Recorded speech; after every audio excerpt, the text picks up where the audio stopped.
The fluorescent lights hummed above me as I stood frozen outside the conference room. My hand was inches from the door handle when I heard two voices inside. Clear as day, sharp as glass. Terminate him once he fixes the database. Him, they said him, I'm Josephine, but in every email, every system log, they'd been calling me Joe.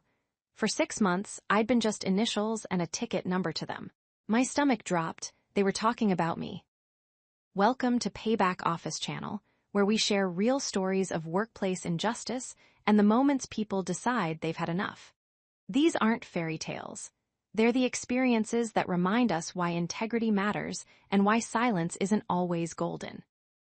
Before we dive into what happened next, if stories like this resonate with you, consider subscribing. We're building a community here, working our way toward 9,000 subscribers who believe in accountability. Hit that button if you want to be part of this journey.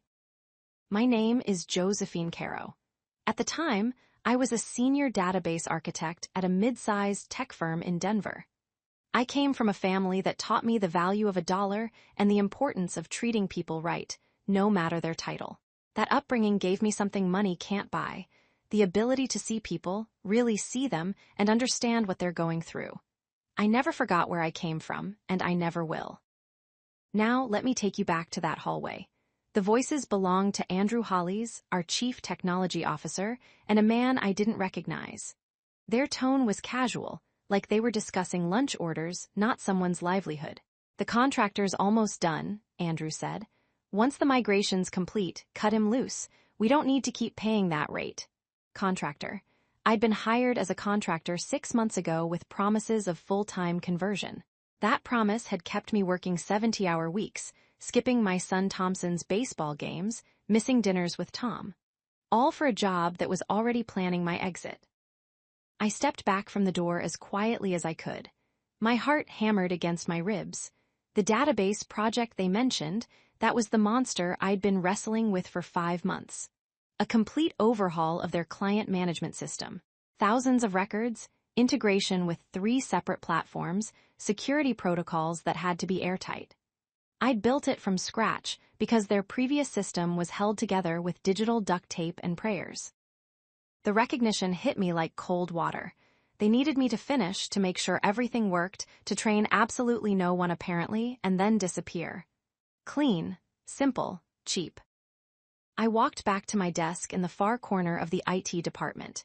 The afternoon sun cut through the windows, making geometric patterns on my keyboard. Everything looked normal. Kevin from infrastructure was arguing with someone on the phone about server space. Linda from help desk was eating yogurt and scrolling through tickets. Nobody knew that in the conference room 30 feet away, my professional execution had just been scheduled. My hands were shaking as I logged into the system. The database project sat there in all its complex glory. Rows upon rows of code, relationships I'd mapped out on whiteboards at 2 a.m, queries I'd optimized until they ran like silk. This wasn't just data, this was architecture, this was art, and they thought they could just take it and toss me out like yesterday's coffee. Tom always said I thought too much, that I should feel more and analyze less. But right then, analysis was the only thing keeping me from walking into Andrew's office and saying things that would feel great for 5 seconds and haunt me forever. Instead, I opened a new window and started reviewing exactly what I'd built. Every table, every relationship, every stored procedure. I needed to understand the full scope of what they were about to steal. Because that's what this was.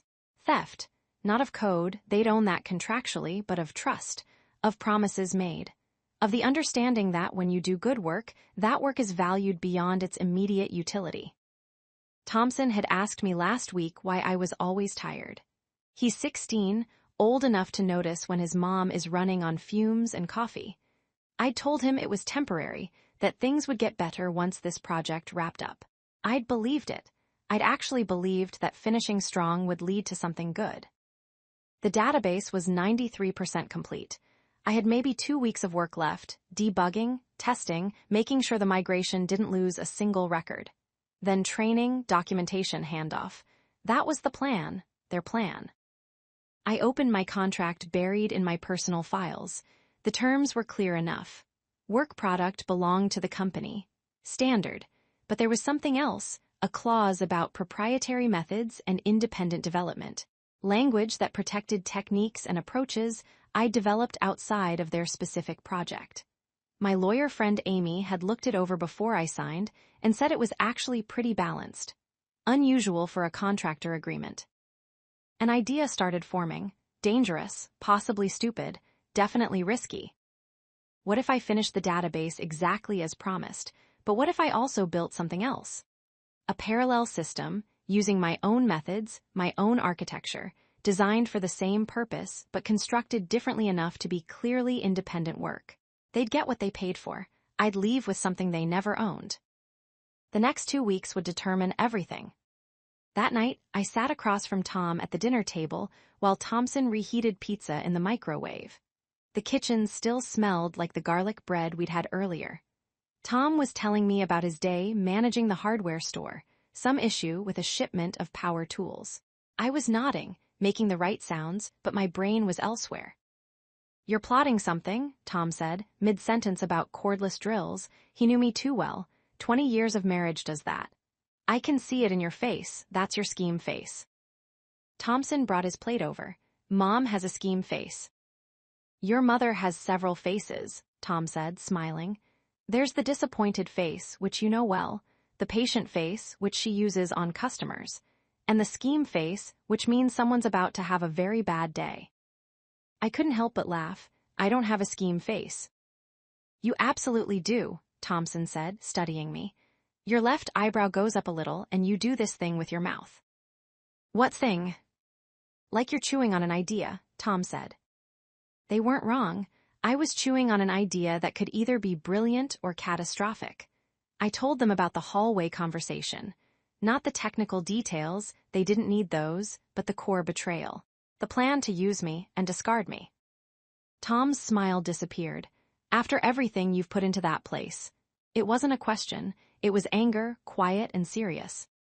Thompson looked between us. "So what are you going to do?" That was the question, wasn't it? I could confront Andrew, demand answers, maybe negotiate some kind of severance. I could finish the job and leave quietly, start looking for the next thing. Or I could do what every instinct in my body was screaming at me to do. I could build my own version. "I'm going to finish what they hired me for," I said carefully, "and I'm going to make sure I walk away with something that's mine." Tom reached across the table and squeezed my hand. "Just be smart about it. We need the income, but we don't need a lawsuit." He was right, of course. Everything I did had to be airtight, legally and ethically. I wouldn't steal their code. I wouldn't use their resources for personal projects. But I would use my own time, my own laptop, my own skills to build something parallel. Something better. The next morning, I was at my desk by 7. The office was almost empty, just the early risers and the people trying to impress someone. I pulled up the company database and made a list of every single requirement they'd given me over the past 5 months. Client records, transaction histories, reporting capabilities, user permissions, integration points. Then I saved that list to my personal drive. On my own laptop at home that evening, I started designing. Not a copy, that would be theft, but a reimagining. Different table structures, different naming conventions. A more modular approach that could adapt to various business types, not just theirs. I was building a product, not a custom solution. This meant double duty, 8 to 10 hours a day at the office, finishing their database, then another 4 to 6 hours at home, building mine. Tom brought me coffee and sandwiches. Thompson learned to be quiet when my office door was closed. I was running on adrenaline and spite, maybe not the healthiest fuel, but incredibly effective. At work, I played the role perfectly. Helpful Joe, the contractor who was always available, always solving problems. I smiled at Andrew in the hallways. I sent detailed progress reports. I made sure every piece of their system was documented, clean, functional. Kevin from infrastructure stopped by my desk one afternoon. "You're making the rest of us look bad," he said, gesturing at my screens filled with code. "Seriously, do you sleep?" "Coffee is sleep," I said, which was almost true. "Well, we're going to miss you when you go full-time," he said. "ID needs more people who actually know what they're doing." My stomach twisted. Kevin thought I was being converted. Everyone did. The lie had spread so thoroughly that even the people I worked with daily believed it. Thanks, I managed. He walked away and I sat there, staring at the screen. These people, my coworkers, they weren't part of Andrew's plan. They'd been deceived too, led to believe I was joining the team permanently. When I disappeared, they'd wonder what happened. They'd make up stories. Maybe they'd think I'd screwed up or found something better. They'd never know the truth. Unless I made sure they did. I started keeping records. Every conversation, every promise, every email that hinted at full-time employment. I created a folder on my personal drive labeled Paper Trail and filled it with screenshots, forwarded messages, dated notes about verbal commitments.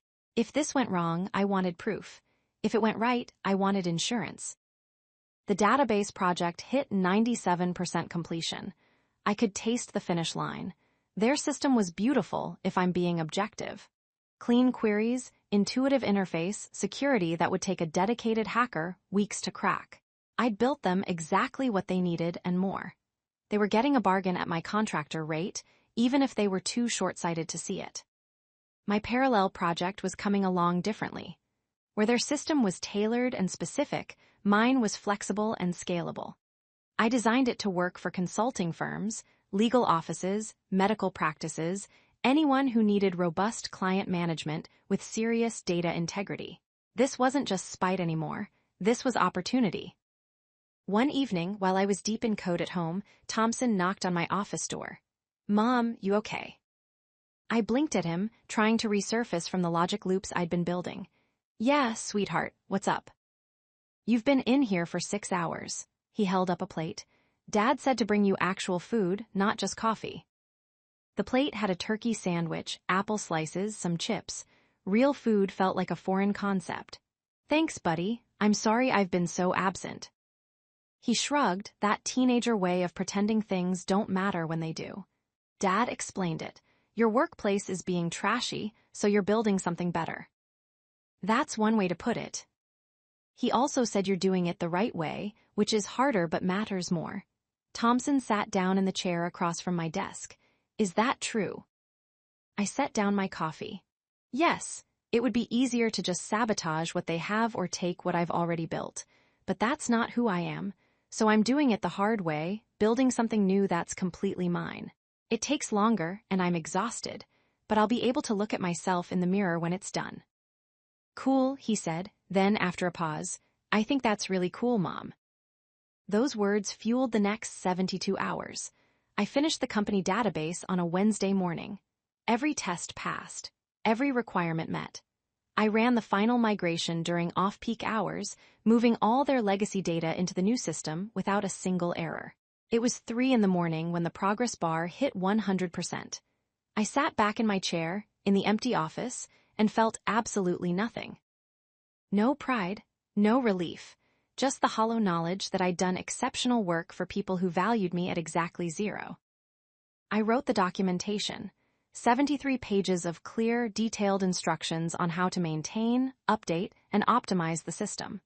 I created video tutorials. I made myself obsolete, exactly as they wanted. Thursday morning, I got the email. Andrew wanted to see me at 2.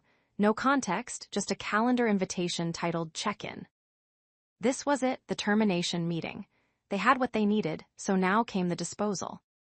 I wore my best blazer. The Navy one Tom said made me look like I could run a Fortune 500 company. I printed out copies of every promise they'd made about full-time employment. I saved my personal files to an external drive and removed them from the company laptop. I cleared my browsing history, logged out of personal accounts, erased every trace of Josephine Caro the person, leaving only Joe the contractor who'd completed the job. At exactly 2, I walked into Andrew's office. He was there with Sharon from Human Resources, which confirmed everything. They never brought HR to good meetings.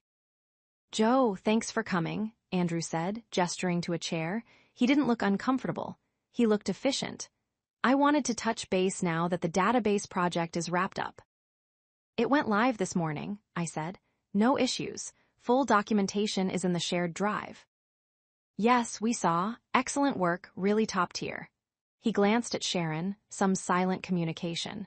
The thing is, with this project complete, we don't have another immediate need for your particular skill set. Your contract was project-based, and that project is now done. Sharon slid a folder across the desk. We're ending the contract effective end of business Friday. You'll receive payment for all hours worked plus the completion bonus outlined in your agreement. I didn't touch the folder. What about the full-time position? I was told multiple times that this was a trial period leading to permanent employment. Andrew's expression didn't change. I think there may have been some miscommunication. The contract was always term limited. We certainly appreciated your interest in future opportunities, but nothing was guaranteed. Miscommunication.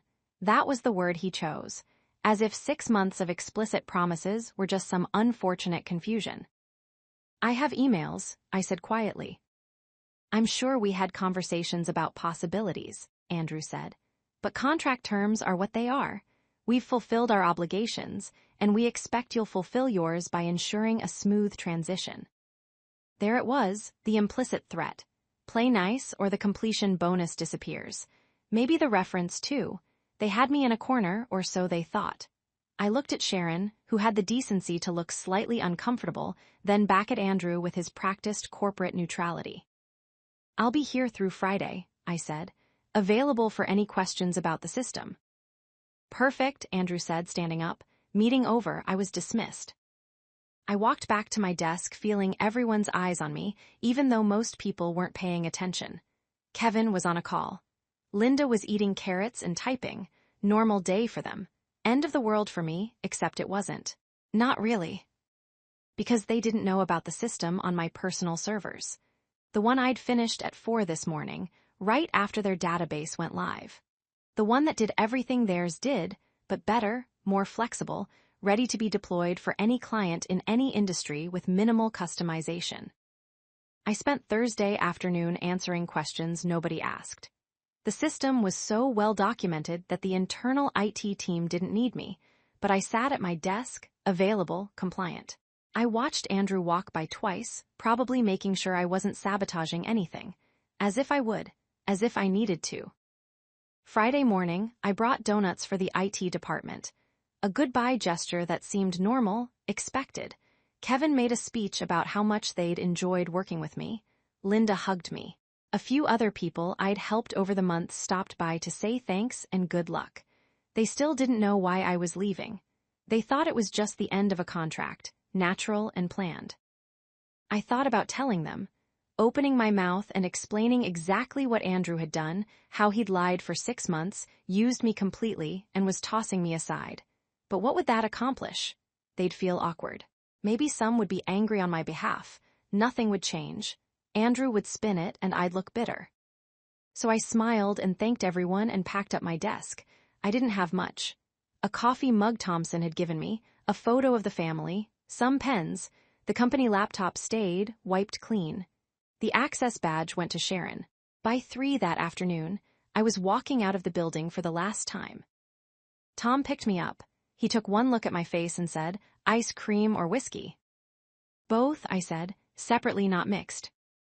We went to the diner near our house, the one with the good pie and the waitress who knew our usual order. I ate chocolate cream pie and drank terrible coffee and told Tom everything. The meeting, the dismissal, the absolute gall of Andrew pretending there'd been miscommunication. "But you finished it," Tom said, "your version. This morning at 4, it's ready." So what now? That was the question I'd been asking myself all day. I had a product, a genuinely good piece of software that solved a real problem. I could sit on it, or I could do something with it. The safe choice was to find another job, put this whole thing behind me, let the software gather digital dust. The risky choice was to actually use it. "I'm going to start a company," I said, hearing the words come out of my mouth before I'd fully decided. "Consulting and software solutions for client management. I've got the product. I know the market. I can undercut the big providers and still make a decent margin." Tom grinned. There's that scheme face. Starting a business with no funding, no clients, and a mortgage wasn't smart. It was barely rational. But I was so tired of making other people wealthy while they treated me like a disposable resource. If I was going to work 80-hour weeks, they'd be for me. I spent the weekend building a website. Nothing fancy, just clean and professional. Screenshots of the software, information about services, a contact form. I registered an LLC called Caro Solutions. It cost $200 and felt like jumping off a cliff. Monday morning, instead of job hunting, I made a list of every business contact I'd accumulated over 15 years in IT people I'd helped. Former colleagues. Clients from 3 jobs ago who'd said to reach out if I ever went independent. I started sending emails. Not pitches, just updates. Letting people know I was available for consulting, that I'd developed a client management system, that I was taking on projects. The first response came Tuesday. A guy named Oliver who ran a consulting firm in Boulder. He'd been complaining about his database for 2 years, ever since I'd met him at a conference. "Are you serious about this?" his email said.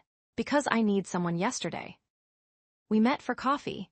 I showed him the demo environment I'd built, walked him through features, customization options, security protocols. His eyes got wider with every screen.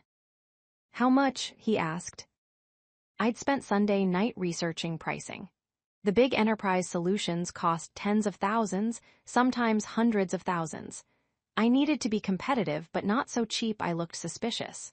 Implementation and first year of support, $12,000. Annual maintenance after that, $2,000. Oliver laughed. "You're kidding." My stomach dropped. Too low, I'd undervalued it. "The system I've been looking at costs $45,000, Oliver said. "And it doesn't do half of what you just showed me. When can you start?" I had my first client. The next 3 months were chaos. Good chaos, the kind that comes from building something real, but chaos nonetheless. Oliver's implementation went so smoothly that he referred me to 2 other firms. Those implementations led to 3 more. Word spread in that organic way that money can't buy. Someone who solves problems, delivers on time, and doesn't charge a fortune. That's rare enough to talk about. I hired a part-time developer, a woman named Stella who'd been laid off from a startup and was brilliant with user interface design. Between us, we started customizing the core system for different industries. A version for law firms with billing integration. A version for medical practices with privacy compliance built in. A version for creative agencies with project tracking. By month 4, I was making more than my contractor salary. By month 6, I doubled it. The software that Andrew thought he'd gotten for the price of a 6-month contract was generating revenue I'd never seen in my life. And every single line of code was legally, ethically, completely mine. I thought about Andrew sometimes, wondered if he knew. Denver's business community isn't that big, and Caro Solutions was getting attention. Trade publications, local business awards, a spot on a startups to watch list. Someone must have mentioned it to him. Then, on a Tuesday morning 8 months after my last day at his company, my phone rang. Unknown number. "Josephine Caro," I answered. "Joe, it's Andrew Hollies." I almost dropped the phone. Tom looked up from his newspaper, eyebrows raised. I put the call on speaker. "Andrew," I said, keeping my voice neutral, "it's been a while." "It has. Listen, I've been hearing things about this company you started. Caro Solutions, impressive stuff." "Thank you." "I'm calling because we're having some issues with the database system. The one you built for us. We need some modifications, and frankly, nobody here understands the architecture like you do. I was hoping we could bring you back on contract to make some updates." The audacity was breathtaking. He'd terminated me, denied ever-promising permanent employment, and now wanted me to come back and fix his problems. For a contractor rate, no doubt, as if nothing had happened. "I appreciate you thinking of me," I said, "but Caro Solutions is pretty busy right now. I'm not taking on new contracts." "This wouldn't be new, exactly. You built the system, we just need you to modify it." I built a system to specification under a contract that ended. That system is yours. What you do with it is your business. If you need modifications, your internal IT team should be able to handle it. I provided extensive documentation. There was a pause. The thing is, the documentation isn't quite sufficient for what we need, and we're willing to pay a premium rate, 20% higher than your previous contract. 20%. He thought he could lowball me by 20% after I'd spent 6 months being lied to. The man had no idea what he'd created. Andrew, my consulting rate is $500 an hour with a 20-hour minimum for any project. If you'd like to discuss a contract under those terms, have your people call my people. I didn't have people. It was me and Stella and a part-time bookkeeper, but he didn't need to know that. Another pause, longer this time. $500 an hour seems excessive. It's my rate. You're welcome to shop around, of course. There are plenty of database consultants. None who know our system. Then I guess you have a decision to make. Was there anything else? I'll have to think about it, Andrew said, his voice tight. You do that. Take care, Andrew. I hung up. Tom was staring at me with something like awe. $500 an hour. I'm worth it, I said, and I meant it. Andrew never called back, but 3 weeks later, I got a call from Sharon, HR from my old company. She was leaving, she said. Couldn't work there anymore after seeing how they treated people. She'd watched them cycle through 6 contractors in the 8 months since I'd left, burning through people like kindling. She wanted to know if Caro Solutions was hiring. I thought about it for maybe 10 seconds. Sharon had been complicit in my termination, but she'd also looked uncomfortable. She'd been doing her job, following orders, and she was good at operations, organized, detail-oriented. We might have a position opening up, I said. Operations manager. It would mean taking a chance on a young company. I'm so tired of old companies that treat people like garbage, Sharon said. When can I start? She became my 3rd employee. Then there was a 4th, a developer who'd heard about us from Stella. Then a 5th, a salesperson who believed in what we were building. By the end of the first year, Caro Solutions had 12 employees, annual revenue in 7 figures, and a waiting list of clients. I moved us into a real office, nothing fancy but legitimate. I set up profit sharing. I made sure everyone had actual benefits, not promises of future benefits, but real health care and retirement contributions from day one. I remembered what it felt like to be lied to, and I built a company culture around never doing that to anyone. Thompson asked me once if I regretted how things went down. We were at one of his baseball games, the kind I could actually attend now that I controlled my own schedule.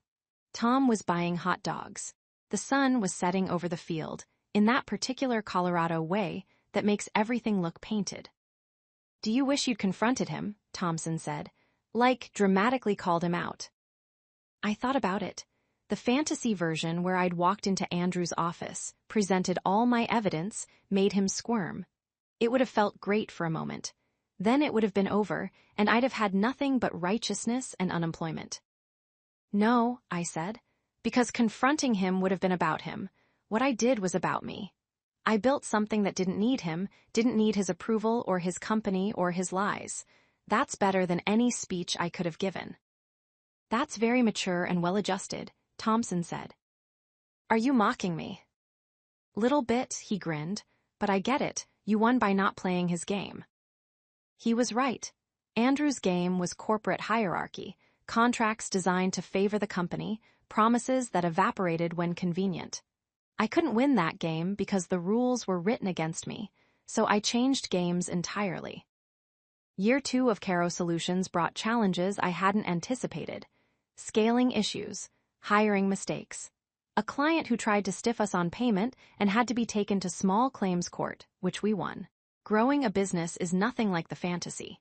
It's messy and stressful, and there were nights I lay awake wondering if I'd made a catastrophic mistake. But there were also moments of absolute clarity. Like when Stella came to me with an idea for a feature I'd never considered, and we built it together, and it became one of our biggest selling points. Or when a client sent a thank you note saying our software had saved their business during a crucial audit. Or when Sharon told me this was the first job where she felt valued, not just utilized. Those moments made it worth it. I ran into Andrew once at a business conference. I was there representing Caro Solutions, which was sponsoring a booth. He walked by, saw me, and his face did something complicated. Surprise, maybe recognition, possibly respect, definitely discomfort. "Josephine," he said, not Joe, Josephine. "Andrew, how are things?" "Good, good, your company is doing well, I hear." "We're holding our own." He looked like he wanted to say something else, maybe apologize, maybe explain. I didn't give him the chance. "Enjoy the conference," I said, and turned back to the person I'd been talking to, a potential client from a firm in Wyoming. That was the last time I saw him. I heard later that his company got bought out by a larger corporation and he took early retirement. I felt nothing about it, which was its own kind of victory. He'd become irrelevant to my story. The real story was what I built from the moment I heard those words in the hallway. Terminate him once he fixes the database. They'd meant it as an ending. I'd turned it into a beginning. Because here's what I learned. The best revenge isn't confrontation or sabotage or even justice, though justice is sweet when it comes. The best revenge is building something so successful that the people who dismissed you become footnotes in your story. They become the before, the catalyst, the reason you started but not the reason you succeeded. By year 3, Caro Solutions had 28 employees across 2 offices. We'd expanded into project management software, and we're developing a customer relationship management system that early testers said was revolutionary. We'd been approached by 2 venture capital firms about funding. I turned them both down. I'd built this company without owing anyone anything, and I intended to keep it that way. Tom jokes that I'm unemployable now. He's probably right. After running my own business, after setting my own standards and culture, I could never go back to being someone's disposable contractor. I'd tasted ownership, not just of a company but of my work, my time, my value. You can't unknow that. The database I'd built for Andrew's company is probably still running. Maybe they've updated it. Maybe they've replaced it entirely. I don't know and I don't care. That was work for hire, competent but constrained.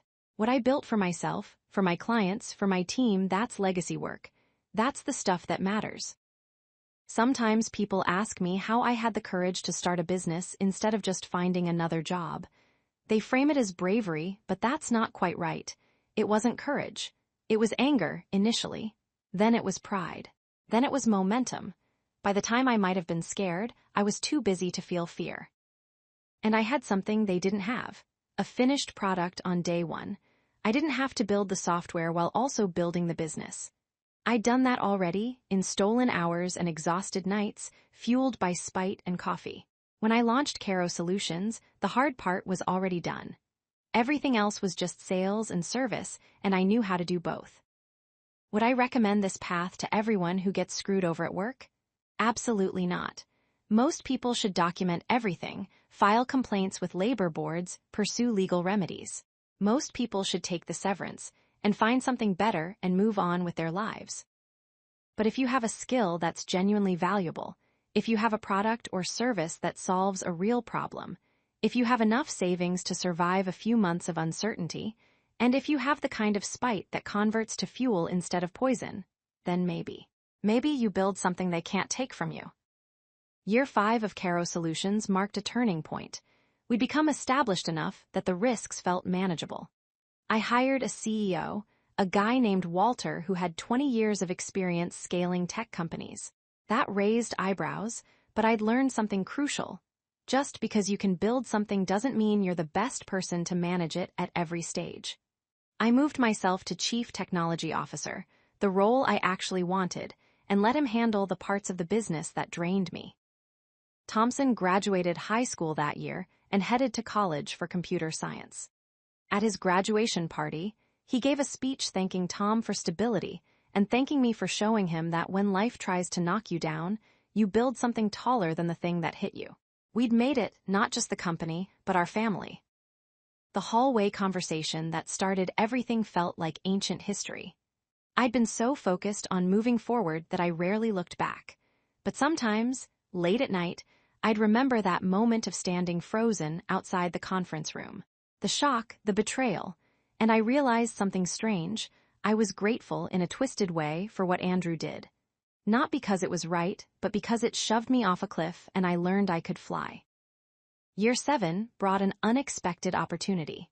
A nonprofit working with women re-entering the workforce after incarceration reached out. Would we consider hiring people with IT skills but challenging backgrounds? I saw myself in that pitch. Not the incarceration part, but the being dismissed part. The having skills that people refuse to recognize. We started with 2 paid internships. Both became full-time employees. Both were promoted within a year. The program expanded, and it became one of the things I'm most proud of. Around year 8, emails started arriving from people I'd never met, saying they'd heard my story and wanted advice. A podcast reached out for an interview. I almost said no, but Tom pointed out that maybe someone listening would need to hear it. Someone standing in their own hallway, hearing their own termination, needing to know what comes next.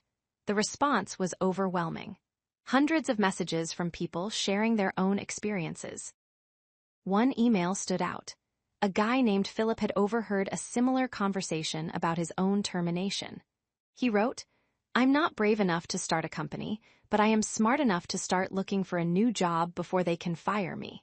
Your story helped me realize I don't have to just take it." That email made me realize the lesson wasn't just about entrepreneurship. Sometimes taking control means updating your resume while you still have leverage. Sometimes it means consulting a lawyer or filing complaints. The revenge isn't always building an empire.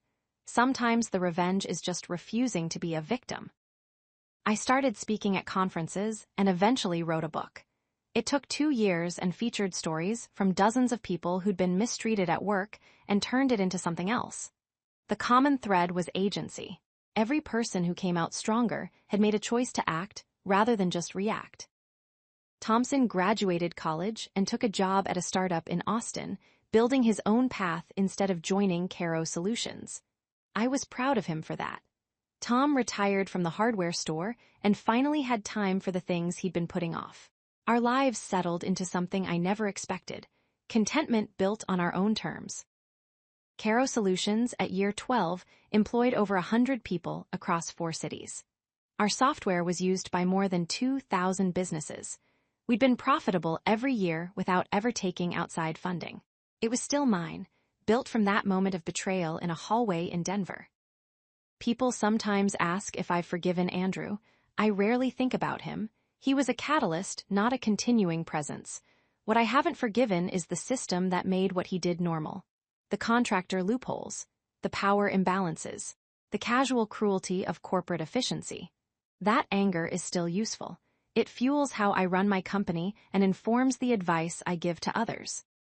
If you've made it this far in my story, thank you for listening. If you found value in this, I'd appreciate it if you subscribed to Payback Office channel. We're building a community of people who believe in accountability and second chances.